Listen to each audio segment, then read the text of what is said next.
امتے کی موت کا معلوم کرنے کے بعد میں نے آگے کے منصوبے بدل دیے تھے۔ امتے کے بعد میرا کوئی نہیں تھا۔ اگر کہیں کوئی جاننے والا موجود تھا تو اس مخبر، اس نحوست آثار جرہ کے گھر ٹھہری ہوئی وہ 2 ماں بیٹیاں تھیں جو مجھے مندو کے راستے میں ملی تھیں۔ وہ پچھلے 4 برس میں کتنی بار یاد آئی تھیں۔ میں نے سوچا وہ مجھے بھولی تو نہیں ہوں گی۔ میں نے جرہ کے گھر جانے کا فیصلہ کر لیا۔ سوچا رات میں کسی وقت اس کے گھر میں داخل ہو جاؤں گا اور تلوار دکھا کر اسے مجبور کروں گا کہ وہ عورت اور اس کی بیٹی سے مجھے ملا دے۔ ایک آدھی ساتھ انہیں دیکھ کر بات کر کے چل پڑوں گا۔ ملک خدا کا بہت وسیع ہے اور فقیر کے پیروں میں اب کوئی زنجیر نہیں۔ مخبر جرہ کے گھر میں داخل ہونا کچھ مشکل نہ تھا۔ اس نے اب تک مجھے لڑکی کے لباس میں دیکھا تھا۔ اس وقت نوجوان لشکری کی وردی میں گھوڑے کی راسیں تھامے ہوئے جب میں دروازے پر پہنچا اور دستک دی تو اس نے دروازہ کھلوا کر مجھے بلند ڈیوڑی میں بلا لیا۔ ظاہر ہے میں سر اور بازو پر پٹیاں لپیٹے زخمی لشکری بن کر داخل ہوا تھا۔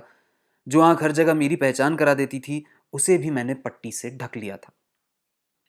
ڈیوڑی میں پہنچ کر میں نے کنڈی لگا دی اور بازو کی پٹیاں پھینک جرہ کے حلق پر تلوار رکھ دی۔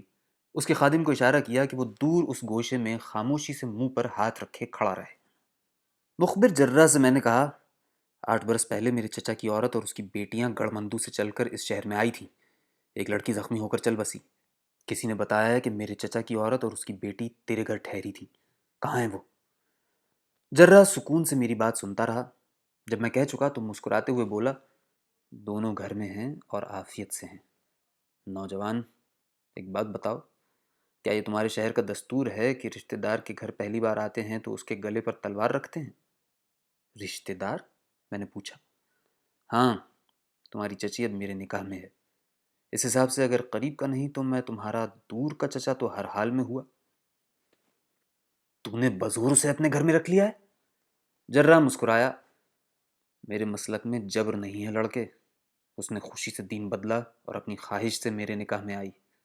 بلاتا ہوں، پوچھ لو۔ مالک نے اپنے خادم کو اندر جانے کا اشارہ کیا تھا۔ میں نے جرہ کے حلق سے تلوار ہٹا لی مگر ابھی نیام نہیں کی۔ جرہ مجھ سے میرا نام، خلجی لشکر میں میرے جیش کا حوالہ، امیر عسکر کا نام، یہ سب پوچھتا رہا۔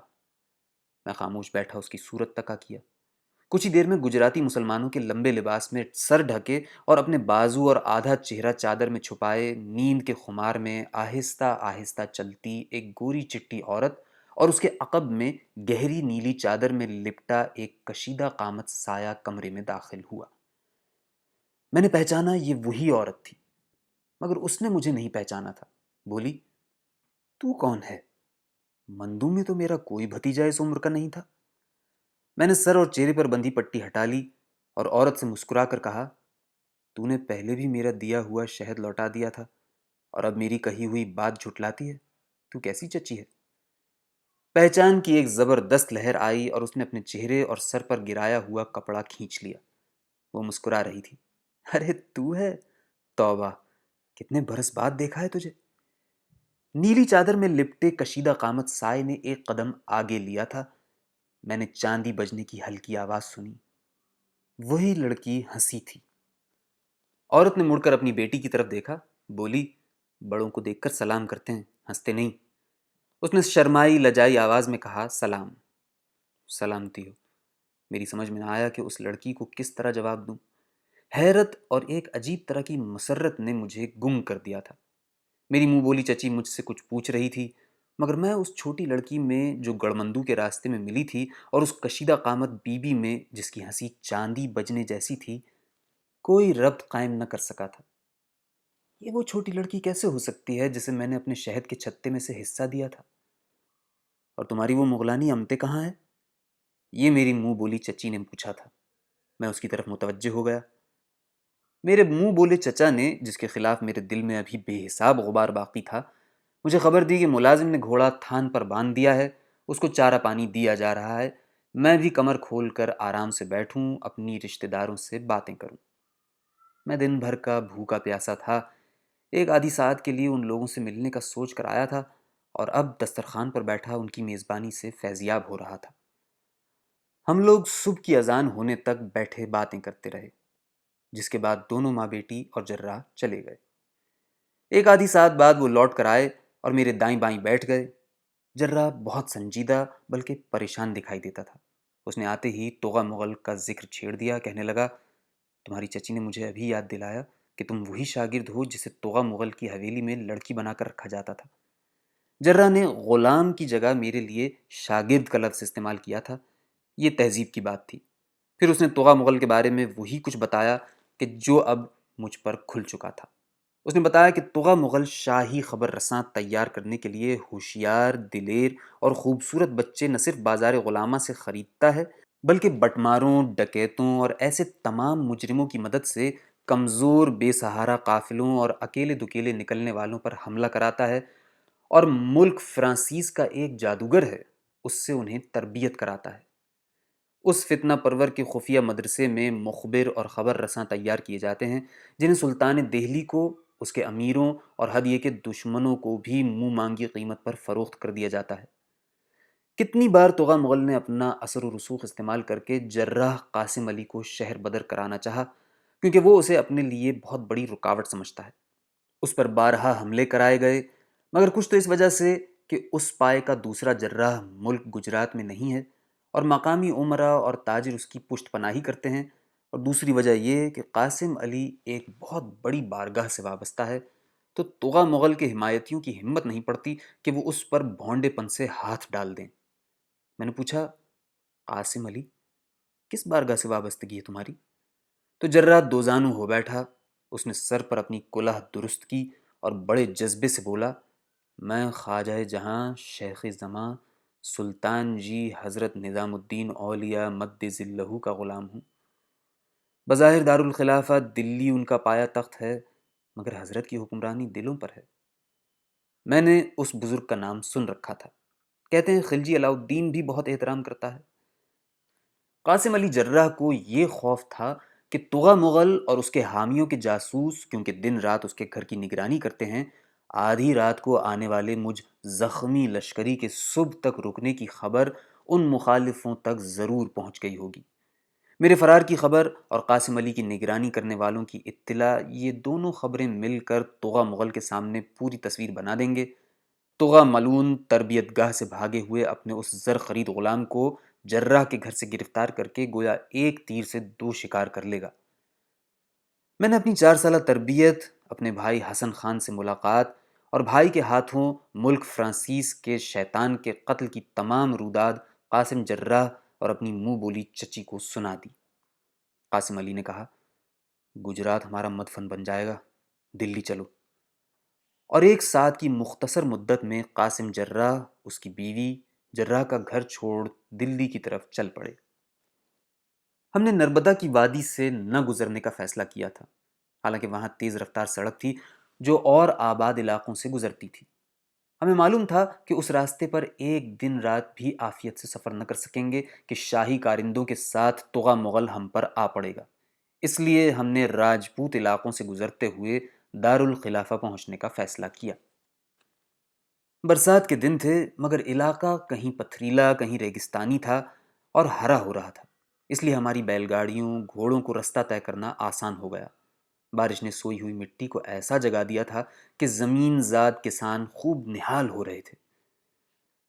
میں خلجی لشکری کے لباس میں دلی سلطنت کی مطیع راج گدیوں سے اس مختصر قافلے کے لیے سہولتیں حاصل کرتا، کبھی آگے آگے اور کبھی قافلے کے عقب میں چلتا رہا۔ چچی کی بیٹی گایتری، جو اب گلزادے کہلاتی تھی، گئے دنوں کی طرح چنچل تو نہیں رہی تھی، پر کبھی ایک آدھا فقرہ کہہ کر وہ اپنے مزاج کی اگلی شوخی ضرور یاد دلا دیتی تھی۔ میرا اس کا سامنا ہو جاتا تو گلزادے سر پر پلو لے کر سنجیدہ ہو جاتی، بات کرتے کرتے چپ ہو جاتی یا آواز ہلکی کر لیتی، مگر مجھے ایک چور سی مسکراہٹ اس کے خوبصورت چہرے پر یا آنکھوں میں ضرور دکھائی دے جاتی تھی۔ تو یہ کیا تھا؟ میری سمجھ میں نہیں آتا تھا۔ مجھے لڑاکوں کی طرح تربیت کیا گیا تھا، اپنے ہی جیسے مردوں کے درمیان میری شعور کی عمر گزری تھی۔ گھر، عورت، کنبہ اور لڑکیاں کیسے سمجھ میں آتی؟ میں پریشان ہو گیا۔ دلی 2 منزل دور رہ گئی تو میں نے جراح قاسم علی سے اچانک یہ بات کہہ دی کہ اگر وہ اپنی اس زیر کفالت لڑکی کو، جو اب اس کی بیٹی ہے، مجھ سے بیاہ دے گا تو یہ بات بہت اچھی ہوگی، کیونکہ گلزادے شاید مجھے پسند کرنے لگی ہے۔ قاسم علی پہلے تو حیران ہوا، پھر پوچھنے لگا کہ تجھے یہ کیسے معلوم ہوا کہ گلزادے تجھے پسند کرتی ہے؟ میں نے بے ڈھنگے پن سے کہہ دیا کہ وہ مجھے دیکھ کر مسکراتی رہتی ہے۔ قاسم علی نے قہقہا لگایا، بولا بھتیجے وہ ہمیشہ کی چنچل فقرے باز ہے، یہ بھی تو ہو سکتا ہے کہ تیرا لشکری حلیہ دیکھ کر، تیری فرغل کے بے ہنگم تکمے دیکھ کر اسے کوئی پھپتی سوچتی ہو، مگر لحاظ میں کہہ نہ پاتی ہو، دل محسوس کے مسکرا کے رہ جاتی ہو۔ قاسم علی تجربے کار آدمی تھا، میں نے سوچا شاید ایسا ہی ہوگا، اس لیے میں نے کہا اچھا اگر ایسا ہے تو پھر رہنے دے۔ قاسم جرہ مسکرائے جا رہا تھا، کہنے لگا نہیں، اس کی ماں سے بات کر کے دیکھ لے، شاید فرغل کے تکموں کا شوشہ نہ ہو، کوئی اور بات ہو۔ میں چپ ہو گیا۔ اور بات کیا ہو سکتی تھی؟ شاید یہی کہ گلزادے کو میری آنکھ کا عیب دکھائی دیتا ہے اور وہ ہنس پڑتی۔ میں نے فیصلہ کر لیا کہ اس بات کو یہیں ختم کر دوں گا۔ دارالخلافہ دلی عجیب ہنگامہ خیز شہر تھا۔ ہم پرانی بستی ہستینا پور نہ رکے، سیدھے سلطان جی نظام الدین اولیاء کے دربار پہنچے۔ قاسم کی حالت دیکھنے کے لائق تھی۔ قافلے کا ساتھ بیچ راستے میں چھوڑنے پر تلا ہوا تھا، بار بار اپنی بیوی سے کہتا تھا کہ حضرت محبوب الہی کی زیارت کر لوں گا، قدم چوم لوں گا، تب چین نصیب ہوگا۔ تو قاسم علی، گلزادے، اس کی ماں، خادم اور خادمہ، یہ پانچوں دربار نظام الدین کی طرف جاتے تھے۔ مجھ سے بہت کہا، مگر میں نے کہا ابھی مجھے کچھ نہیں معلوم، برادوں کے گھر پیدا ہوا، سمجھو ابھی بھی وہی ہوں۔ حضرت فرمائیں گے کہ اپنوں میں شامل ہو کر یہ کوئی غیر کیوں چلا آیا؟ بس آپ لوگ ہاتھ جوڑ کے میری طرف سے سلام کر لینا۔ قاسم علی رونے لگا، بولا لڑکے یہ اپنوں پرایوں والی بات تو نے کیا کہی؟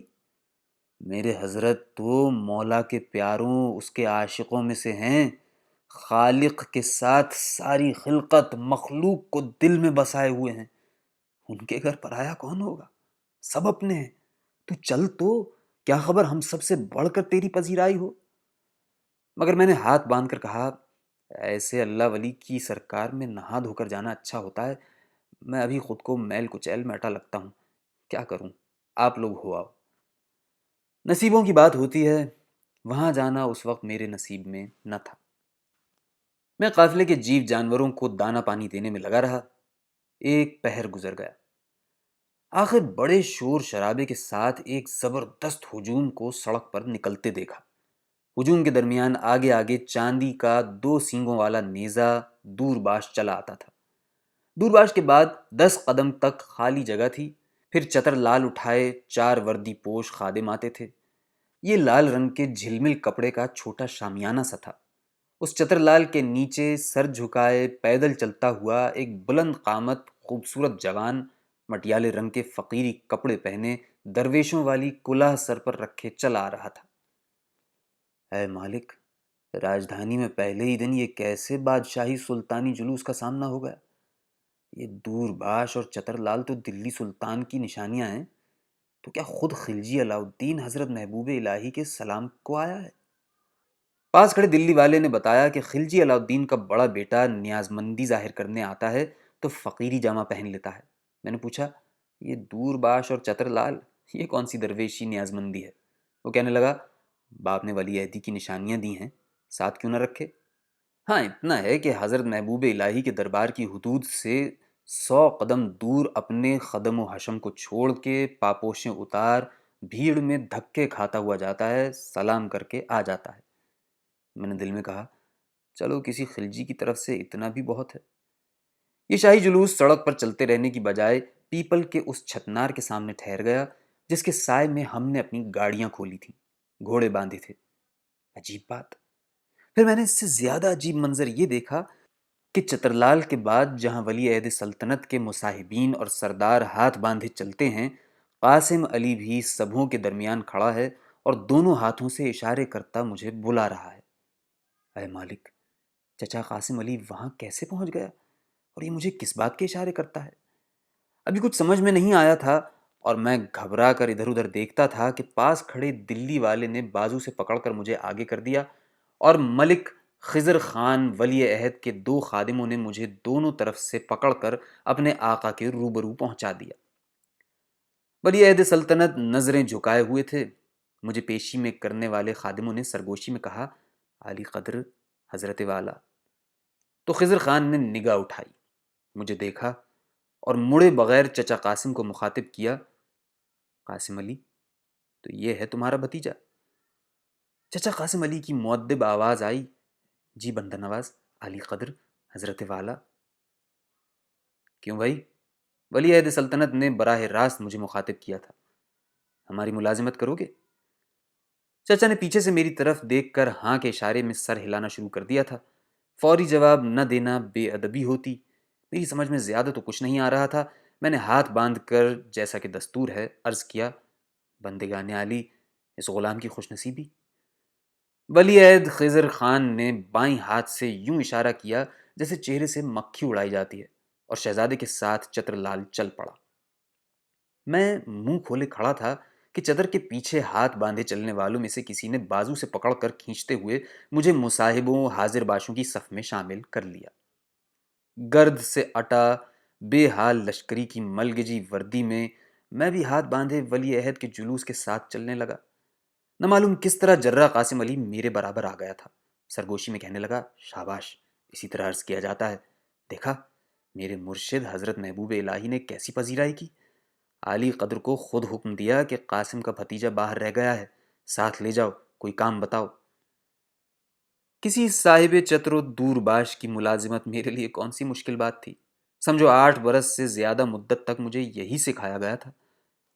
مگر جن دنوں میں یہ غلام ملازمت میں آیا، میرا صاحب آقائے ولی نعمت خضر خان اپنی شہزادگی کے مشکل دور سے گزر رہا تھا۔ سلطان خلجی علاء الدین نے کہتے ہیں تیز و تند بے توازن غیر محتاط زندگی گزاری تھی۔ جام و مینا اور زلف و کاکل کی ہم سفری میں اس نے اپنی جوانی اور اس کے بعد کی عمر بسر کی تھی۔ پھر کہتے ہیں اس نے باد نوشی سے توبہ کر لی تھی اور رعایا کو تنبیہ کی تھی، سزائیں سنائی تھیں، مگر بیٹوں کو اور امیروں کو اس سے دور نہ رکھ سکا۔ کتنے سلاطین اور صاحبان حشم ایسے ہو گزرے ہیں جن کے شاہی مشاغل کا فطرت نے کوئی سخت محاسبہ نہ کیا ہوگا، شاید درگزر سے کام لیا ہو، مگر علاء الدین فطرت کی گرفت سے بچ نہ سکا۔ ایسا بیمار پڑا کہ جسم اور روح دونوں نڈھال ہو گئے۔ اس کے علاوہ سلطان کا ایک مستقل عارضہ ملک کافور کی ذات تھی۔ اس 1000 دیناری غلام کو علاء الدین نے اس کے مالک سے بزور چھینا تھا اور ملک نائب کا رتبہ دے کر اسے عملاً سلطنت کا نائب بنا دیا تھا۔ خلجی علاء الدین اس کافور کی الفت میں ایسا گرفتار ہوا کہ ملکہ جہاں اپنی بیگم اور ولی عہد خضر خان تک سے شاکی ہو گیا کہ وہ اس کی اتنی پرواہ نہیں کرتے جتنی کافور کرتا ہے۔ خضر خان کو اپنی محفل آرائی، مینوشی، مطرب نوازی سے اور چوگان بازی سے اور ہاتھیوں کی لڑائی سے کم ہی فرصت ملتی تھی۔ ادھر ملکہ جہاں کو شہزادوں کی شادیوں، پوتوں کے عقیقوں، ختنوں، آمینوں اور دوسری سب رسموں سے فراغت نہ ملتی ہوگی جو وہ سلطان کی ذات پر توجہ کرتی۔ سلطان کہتا تھا، اور شاید سچ کہتا تھا، کہ میری بیماری ان دونوں کی غفلت کا نتیجہ ہے۔ وہ روز بروز ان سے بدگمان ہوتا گیا۔ اس نے دکن سے ملک نائب اپنے منظور نظر ملک کافور کو اور گجرات سے بھائی الماس بیگ اولوغ خان کو بلا بھیجا۔ ملک نائب کو تنہائی میں بلا کر سلطان نے اپنی بیوی اور ولی عہد کی لاپرواہی کی شکایت کی۔ اس وقت تک ملک نائب نے بادشاہت کے خواب دیکھنا شروع کر دیے تھے۔ موقع کو غنیمت جان کر اس نے اپنے آقائے ولی نعمت کو باور کرایا کہ کیونکہ شہزادہ، اس کی ماں ملکہ جہاں اور آپ کا بھائی اولوغ خان تینوں شاہی خانوادے سے ہیں، اس لیے تخت کی خواہش رکھتے ہیں اور آپ کو مرا ہوا دیکھنا چاہتے ہیں۔ بادشاہ بیمار تھا۔ جس وقت ملک نائب سے یہ مکالمہ ہوتا تھا، اس وقت ملکہ جہاں نے ایک نئے جشن مسرت کے لیے اپنے شوہر علاء الدین خسرو ہند سے بہت بے موقع اجازت طلب کی کہ آپ کا حکم ہو تو شہزادہ شادی خان کو اولوغ خان کی بیٹی سے بیاہ دیا جائے، بہترین جوڑی ہے۔ ملک نائب کو تو ایک نادر موقع ہاتھ آیا تھا، وہ کیوں فائدہ نہ اٹھاتا؟ سن کر کہنے لگا، ملاحظہ کیجئے، برادر اولوغ خان اور ملکہ جہاں اب دوسرے بیٹے شادی خان کو بھی اپنی سازش میں شریک کرنا چاہتے ہیں۔ علاء الدین اور زیادہ بدگمان ہو گیا، مگر بہرحال وہ فاتح لشکروں کا سالار اور ہند کا سلطان تھا۔ اس نے سوچ سمجھ کر خضر خان کو شکار کے بہانے سے امروہہ روانہ کر دیا اور چلتے وقت اس سے کہا کہ جب ہم صحت یاب ہو جائیں گے تو تجھے بلوائیں گے۔ ولی عہد خضر خان نے اس وقت یہ منت مانی کہ بابا سلطان صحت یاب ہوں گے تو وہ امروہے سے دہلی تک مشائخ کی زیارت کے لیے پا پیادہ آئے گا۔ گویا جب قاسم علی جرح کا قافلہ راجدھانی کی طرف بڑھ رہا تھا تو خبریں ملی تھیں کہ سلطان رو بصحت ہو رہے ہیں۔ میرے نصیب دیکھیے کہ جس روز قاسم جرح کا کنبہ اور میں حضرت محبوب الہی کے دربار کے سامنے پہنچے تھے، اسی وقت خضر خان ولی عہد فقیری جامے میں حضرت کے دربار کی طرف چل پڑا تھا۔ وہ امروہے سے پیادہ پا آیا تھا اور اپنی منت پوری کرنے سب سے پہلے حضرت نظام الدین کے سلام کو حاضر ہوا تھا۔ یہ تو میں بتا چکا ہوں کہ دربار سے نکل کر ولی عہد عالی قدر نے مجھ سے پوچھا تھا کہ کیوں بھائی ہماری ملازمت کرو گے، اور ہاں کہہ کر میں بلا سبب علاؤالدین کے ماتوبوں اور ملک نائب کافور 1000 دیناری کے دشمنوں کی صف میں شامل ہو گیا تھا۔ مگر مجھ ایسے بے حیثیت خادم کے لیے عتاب اور دشمنی اور مہر و عنایت کے وہ معنی کہاں ہوتے ہیں جو رایتوں پرچموں والے امیران ذی جاہ کے لیے ہوتے ہوں گے؟ غلاموں کو تو خوش ہو کر بھی ہاتھی کے پاؤں تلے ڈلوایا جا سکتا ہے۔ خضر خان امروہے سے خاصے کے لشکر کے ساتھ چتر و دورباش لہراتا آیا تھا اور سلطان ہند علاؤالدین خلجی کی اجازت کے بغیر آیا تھا۔ یہ اس کے بے شمار گناہوں میں سے ایک بڑا گناہ تھا۔ ملک نائب کافور نے خلجی سلطان سے کہا، شہزادہ بلا اجازت دارالحکومت میں آیا ہے، اور یہ بات ایک تاجدار کے لیے فکر اور تشویش کی ہونی چاہیے کہ اس کے بڑے بیٹے نے حکم عدولی کی ہے۔ مگر علاؤالدین شاید کچھ حواسوں میں تھا، اپنے منظور نظر کافور کی بات کو درخور اعتنا نہ سمجھا اور بیٹے کو بلا اس کا سر اور آنکھیں چومی اور اجازت دی کہ وہ حرم سرا میں جا کر اپنی ماں اور بہنوں سے مل لے۔ مگر کچھ دنوں بعد یہ حکم بھی دیا کہ چترلال اور دورباش جو بادشاہی کی علامتیں ہیں خضر خان اپنے بابا سلطان کو لوٹا دے۔ تو مجھ خادم کو دارالخلافہ دلی میں کچھ روز فرصت اور عافیت کے مل گئے تھے۔ میں نے کچھ وقت چچا قاسم کے کنبے کے ساتھ گزارا اور چچا سے ایک بار خود خواہش کی، کہا کہ میں حضرت سلطان جی کے دربار میں حاضر ہو کر سلام کی سعادت حاصل کرنا چاہتا ہوں۔ چچا بہت خوشی سے مجھے دربار میں لے گئے، مگر میرے نصیب کی محرومی دیکھیے کہ حضرت مراقبے میں تھے اور اس طرح میں دیدار سے اس بار بھی مشرف نہ ہو سکا۔ حضرت کی پاپوشیں جہاں رکھی جاتی ہیں تو اسی جگہ کو غلام نے دونوں ہاتھوں سے مس کیا، ہاتھ اپنی چھاتی سے لگا کر دل کو ٹھنڈک پہنچائی اور حضرت محبوب الہی کے تخت کو سلام کرتا لوٹ آیا۔ چچا قاسم نے گلزادے کے مسکرانے اور میری شادی کی خواہش کی بات چچی کو بتا دی تھی۔ اب جب کہ میں دربار سے بے نیل مرام لوٹا تھا اور قاسم جرح کے گھر میں منہ لٹکائے بیٹھا تھا تو چچی نے وہ بات یاد کی اور مجھ سے کہا کہ اگر تم گلزادے سے بیاہ کرنا چاہتے ہو تو ایک شرط ہے کہ اس کے دین میں آ جاؤ۔ میں عمر کے 80 موسم بدلتے دیکھ چکا ہوں، ہر نماز میں اپنے بالخیر خاتمے کی دعا کرتا ہوں، جھوٹ نہیں بولوں گا، میں نے دین مبین اختیار کرتے ہوئے اس وقت ان فضائل اور برکات پر زیادہ غور نہیں کیا تھا کہ جن سے میرے مولا نے مجھے بہرحال بہرہ مند فرمایا۔ یوں سمجھو کہ بس مجھے تو اپنی شادی کی جلدی تھی، مگر کیا خیر کی طرف آنے کے ایک سے زیادہ راستے نہیں ہیں؟ میرا نام منیر قاسم علی رکھا گیا، گلزادے میری بیوی بن گئی، مگر ابھی تو اس نیک بخت کو میری مصیبتوں کا شریک ہونا تھا۔ میری شادی کو 8 دن ہوئے ہوں گے کہ آقائے ولی نعمت خضر خان کو گرفتار کر لیا گیا۔ میں چچا کے گھر آیا تھا، ورنہ ماتو ولی عہد کے جملہ خدمتگاروں کے ساتھ مجھے بھی بندی خانے میں ڈال دیا جاتا۔ جب تک قصر 1000 ستون سے خاصے کے لشکری دوسروں کی اور میری تلاش میں شہر کا رخ کرتے، میں چچا کا گھر اور گلزادے کو چھوڑ کر روپوش ہو چکا تھا۔ ملک نائب کافور 1000 دیناری نے سلطان کے سامنے چند گردن زدنی حرام خور غلاموں کی جھوٹی گواہیاں گزاری تھیں اور بیمار ذہن بادشاہ کو یقین دلایا تھا کہ دونوں شہزادے، ان کی ماں، سلطان کا بھائی اور دوسرے اقربا سلطان کو ختم کرنا چاہتے ہیں۔ خضر خان کے ساتھ چھوٹے شہزادے شادی خان کو گوالیار کے قلعے میں قید کیا گیا۔ ان کی ماں ملکہ جہاں محل سے نکلوا کر پرانی دلی میں نظر بند کر دی گئیں۔ سلطان کا بھائی اولوغ خان جو ولی عہد کا خالو بھی تھا، گجرات سے آیا ہوا تھا۔ کافور نے بادشاہ سے اس کی موت کا فرمان حاصل کیا اور اس بے دریغ سالار بے مثل شمشیر زن کو جو اس کے ارادوں میں مزاحم ہو سکتا تھا ختم کر دیا۔ اولوغ خان کا ایک بھائی جالور کا حاکم تھا، کافور نے سید کمال الدین کرک کو بادشاہ کے حکم کے ساتھ جالور روانہ کیا اور الو خان کا بھائی نظام الدین اپنی مسند پر ہی قتل کر دیا گیا۔ ملک میں انتشار پھیل گیا تھا، بہت سے سوئے ہوئے ہنگامے جاگ اٹھے۔ گجرات کی فوج نے علم بغاوت بلند کر دیا۔ کافور نے سلطان کو مشورہ دیا کہ سید کمال الدین کرک کو بغاوت فرو کرنے گجرات بھیجا جائے۔ کرک کے گجرات پہنچنے پر الو خان کے طرفداروں نے اسے پکڑ کر موت کے گھاٹ اتار دیا۔ جیت پور کے حاکم نے بغاوت کی، شاہی ملازموں کے ہاتھ پاؤں باندھ کر انہیں قلعے کے حصار سے نیچے پھینک دیا۔ دکن میں ہرپال دیو نے ہنگامہ کھڑا کر دیا، شاہی تھانوں کی عمارتیں ڈھا دیں۔ ادھر مرکز میں ملک نائب کافور 1000 دیناری کے تخت دہلی تک پہنچنے کی راہ ہموار ہوتی جا رہی تھی، اور میں رگھوبا 5 دیناری اپنی 8 سالہ تربیت کے بل پر کافور ملک نائب کی طرف قدم قدم بڑھ رہا تھا۔ میرے سفید فام استاد نے کہا تھا، اپنے شکار کی طرف ایسے بڑھو جیسے چیتا بڑھتا ہے کہ اس کے پاؤں تلے سوکھا پتا بھی آواز نہیں کرتا۔ میں دارالحکومت دلی ہی میں تھا جو خبر ملی کہ سلطان خلجی علاء الدین اللہ کو پیارا ہو گیا۔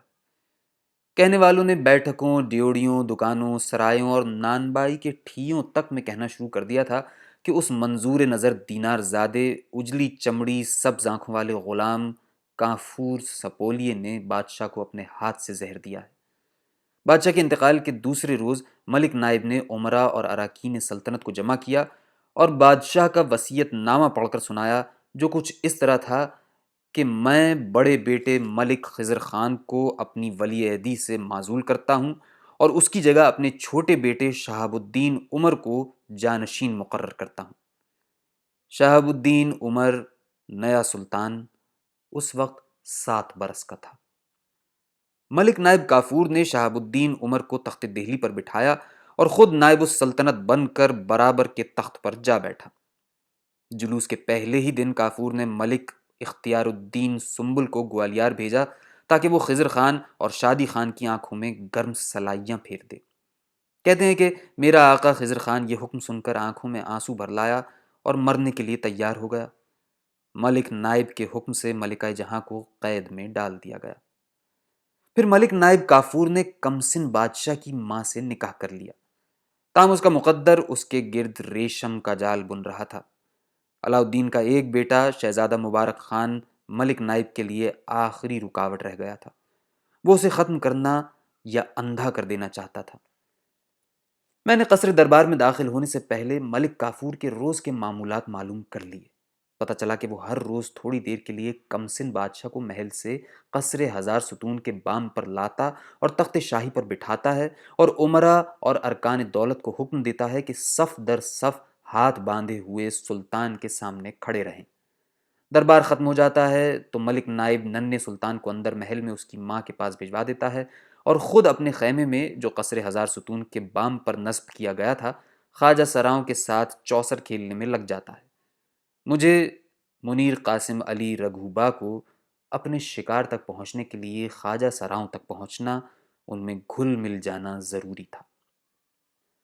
اس کے نصیب کھوٹے تھے جو ملک نائب کافور سے چوک ہو گئی۔ وہ مرحوم سلطان کے لیے بے حیثیت لوگوں کی محبت کو اعتنا کے قابل نہیں سمجھتا تھا۔ اس نے 1000 ستون کی حفاظت پر متعین خواجہ سراؤں کو شہزادہ مبارک خان کی مجلس میں بھیجا تاکہ وہ شہزادے کو قتل کر دیں۔ شہزادے نے جب اپنے گلے سے جڑاؤ گلو بند اتار کر انہیں دیا اور اپنے مرحوم باپ کی مہربانیاں انہیں یاد دلائیں تو خواجہ سرا نادم ہوئے اور اپنے ارادے سے باز آ گئے۔ جیسے گئے تھے ویسے ہی لوٹ آئے۔ واپس آ کر انہوں نے اپنے سرداروں بشیر اور مبشر سے سارا قصہ کہا اور مبارک خان کا گلو بند حوالے کر دیا۔ اور یہاں بشیر خواجہ سرا سے میرے ایک دوست سالے زرگر کی ملاقاتیں کام آ گئیں۔ خواجہ سراؤں کے سردار بشیر اور مبشر نے خفت اور شراب کے نشے میں سالے زرگر سے شہزادے مبارک خان کی ابتلا بیان کی، اس کا گلو بند دکھایا، کہنے لگے کاش اس کافور کو کوئی ختم کرتے۔ اس کے بعد سالے کی چرب زبانی نے ناممکن کو ممکن بنا دیا۔ خواجہ سراؤں نے مجھے اور سالے کو چوری چھپے قصر 1000 ستون میں پہنچانے کا انتظام کر دیا۔ سالے زیورات کا پشتارا لے کر اور میں زرگر کی عورت بن کر حرم سرا میں پہنچے اور وہاں سے قصر 1000 ستون میں آ پہنچے۔ رات گہری ہو گئی اور نیا دن نکلنے میں چند ساعتیں رہ گئیں تو بشیر، مبشر، صالح اور میں قصر ہزار ستون کے بام پر نصب ملک نائب کافور 1000 دیناری کے خیمے میں گھس گئے۔ صالح نے اسے جگا کر فرد جرم سنائی اور میں نے اس نازنین گلے پر ایک ہی بار میں اپنا خنجر پھیر دیا۔ ایک بادشاہ کو دیوانہ بنانے والی کافور غلام کی سبز آنکھیں دہشت اور بے اعتباری میں پھیل کر زمرد کے دائرے بن گئی تھیں۔ مجھے اپنے آقا کی سیاہ عقاب آنکھیں یاد آئیں جنہیں اس 1000 دیناری کے حکم سے بے نور کر دیا گیا تھا۔ جس دن ملک کافور نائب ہند میرے ہاتھ مارا گیا، خلجی علاء الدین سلطان کو گزرے 35 روز ہوئے تھے۔ فجر کی اذان سے پہلے صالح نے اور میں نے دلی چھوڑ دی۔ ملتان ہماری منزل تھی اور یہاں میں نے دلی کے دوبارہ حواسوں میں آنے تک قیام کا ارادہ کیا تھا۔ میں غازی شہید کے بیٹے ملک خیر الدین جونا خان کا خادم خاص مقرر ہوا۔ وہاں سے پھر میرا نکلنا نہ ہو سکا۔ خیر خواہوں نے گلزادے کو بھی ملتان بھیج دیا تھا۔ دلی سے مدتوں بعد جو خبریں ملیں وہ بڑی عبرت آثار اور دل دہلا دینے والی تھیں۔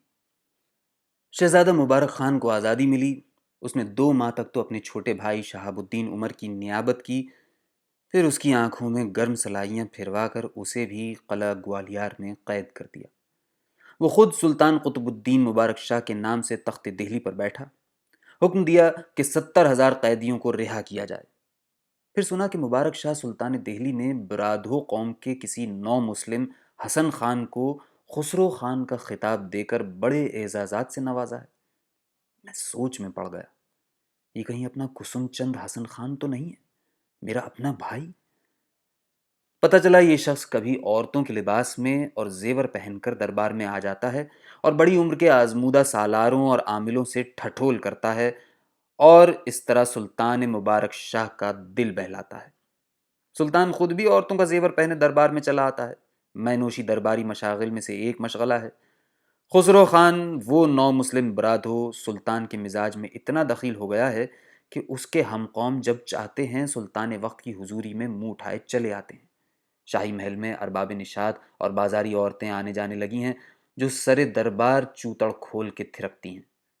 پھر خبر ملی کہ سلطان نے قلعہ گوالیار میں اسیر اپنے 3 اندھے بھائیوں شہاب الدین عمر، شہزادہ شادی خان اور میرے آقا خضر خان کو قتل کرا دیا ہے۔ انا للہ و انا الیہ راجعون۔ پھر خسرو خان کے بھائی حسام الدین کے گجرات کا حاکم بننے کی خبریں ملیں۔ شاہی خبر رساں ملتان اور دیپال پور تک آئے۔ وہ برادو قوم کے ایک مفلس و بے نوا شخص رگھوبا کو تلاش کرتے آئے تھے کہ یہ رگھوبا اب مسلمان ہو گیا ہے اور ملک خسرو خان عماد الملک اور ملک حسام الدین امیر گجرات کا سگا چھوٹا بھائی ہے۔ میں نے اپنے مرشد حضرت خواجہ ابو الفتح رکن الدین مد ظلہ سے رجوع کیا۔ پوچھا کہ مرشدی و مولائی کیا کروں، میرے وہ بھائی مجھے تلاش کرتے ہیں۔ ارشاد ہوا کہ تو دیندار ہے، وہ برادران یوسف ہیں اور وہ فاسق ہیں، تو غازی شہید کی مسجد کے مخفی حجرے میں رہا کر، کبھی کبھار اپنے عیال سے ملنے باہر آ جایا کرنا۔ سو مرشد کے حکم کی تعمیل میں آج 55 برس سے یہیں رہتا ہوں۔ گلزادے کھانا پانی پہنچا دیتی ہے۔ مرشد میرے وصال کر گئے۔ اگر حکم کر دیتے کہ انسانوں میں چل پھر لوں، سب سے معاملت رکھوں تو اسی طرح تعمیل کرتا۔ تاہم ہفتے میں 1-2 روز گلزادے اور اس کے بچوں اور بچوں کے بچوں سے ملنے کو صحن مسجد میں نکلتا ہوں، مگر باہر مجھے سکون نہیں۔ پہلے بھی جب نکلتا تھا بری خبریں سننے کو ملتی تھیں۔ خبر ملی کہ برادو بچے خسرو خان نے اپنے محسن اور آقا قطب الدین مبارک شاہ خلجی کو بالوں سے پکڑ کر گرایا اور اس کا سر قلم کر دیا، اور خبر ملی کہ اب وہ خود سلطان ناصر الدین خسرو کے لقب سے تخت پر بیٹھا ہے اور اس نے اپنے بھائی حسام الدین سیارام برادو کو خانِ خانہ کا خطاب چتر لال اور دورباش عطا کیا ہے۔ انہی دنوں میں ملتان اور دیپال پور میں شاہی مخبروں کی ریل پیل ہو گئی۔ وہ نو مسلم منیر قاسم علی کو تلاش کر کے اسے عزت و احترام سے اس کے بھائی ناصر الدین خسرو سلطان دہلی کے پاس لے جانے آئے تھے۔ وہ منیر کی تعریف میں رطب اللسان تھے۔ کہتے تھے منیر تو سلطان خسرو کا اپنا بھائی اور محسن ہے، اس نے ملک کافور کو ہلاک کر کے بھائی کے لیے تخت دہلی تک پہنچنے کی راہ ہموار کی ہے۔ اے سبحان اللہ، کیا محسن اور کیسا احسان! صد شکر کہ میرے ہادی، میرے مرشد نے بر وقت مجھے صلاح دی تھی، فرمایا تھا کہ اپنی اصل سے تو چوڑی ساز ہے، اور آہنگروں، نجاروں، چوڑی سازوں کے ہاتھ جو بھی بناتے ہیں اپنی زیبائی میں وہ سلطنتوں سے بڑھ کر ہیں۔ اس طرح میرے مرشد نے اس آزار سے کہ جسے جاہ و حشمت طلبی کہا جاتا ہے مجھے دور رکھا تھا۔ تو اب میں 5 دیناری غلام اپنا بلاوا آنے تک اس مخفی حجرے میں بیٹھا ہوں، اور بے مثل ونگیاں، چوڑیاں، لاکھ کے کڑے بنائے جاتا ہوں اور جانے کو تیار ہوں۔